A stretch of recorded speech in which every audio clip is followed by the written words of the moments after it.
Imagine you are building a massive oil storage facility worth millions of dollars. But before a single drop of concrete is poured or steel is erected, you need one thing: a FEED proposal.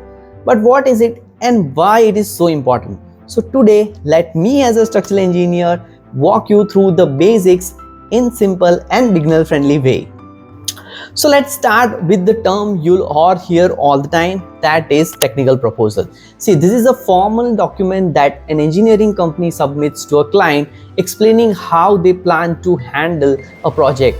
It includes the scope, the methods and schedule and even estimated costs. So you can think of it like a detailed plan a contractor submits before building a house. But here it's for an industrial facility like an oil terminal.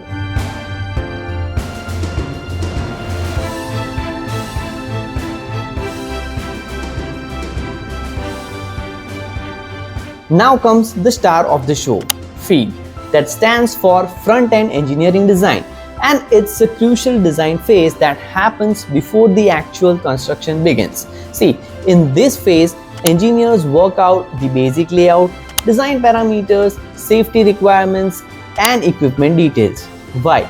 Because if anything goes wrong here, it becomes very costly to fix it later. Now, as a structural engineer during FEED, I might be involved in designing the foundation for tanks, supporting structures for pipelines and access platforms. So FEED is like drafting the blueprint for the entire oil and gas facility, and it guides the rest of the project. So let me give you a real world example. Say a company, let's say Gulf Petro Storage, wants to expand its oil storage terminal in Saudi Arabia, and they already have some tanks.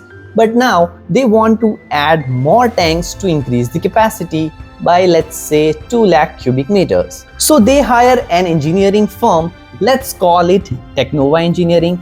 Now to prepare a FEED proposal, this document will explain how Technova plans to design everything from tanks and pipelines to electrical system and safety controls. See, the FEED proposal from Technova Engineering will cover all the key disciplines involved in the project, such as process engineering, which takes care how the oil flows and how it's managed; mechanical, which takes care on pump, valves and static equipment.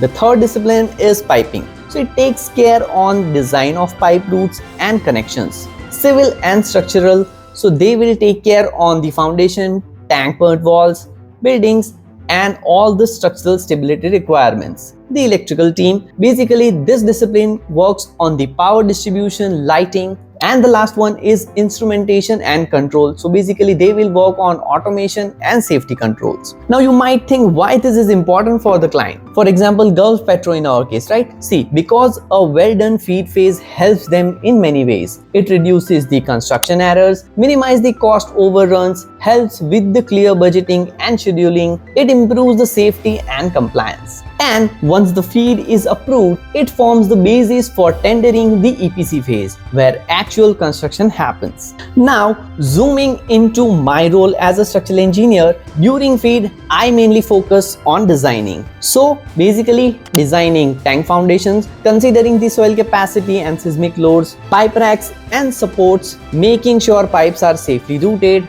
buildings and access structures like staircase, platforms and shelters. See, all designs at this stage are preliminary but accurate enough to estimate the quantities and construction efforts. So next time when you hear about a FEED proposal in oil and gas, remember it's the brain behind the brawn. It's where good planning prevents costly problems. Now if you are new to this field, understanding FEED is your first step into this exciting industry. Now if you found this video helpful, hit like, subscribe and let me know in the comments if you would like a breakdown of a real FEED project from the structural engineering point of view. I'll see you in the next video, and always remember, don't just learn software, learn concepts. Thank you.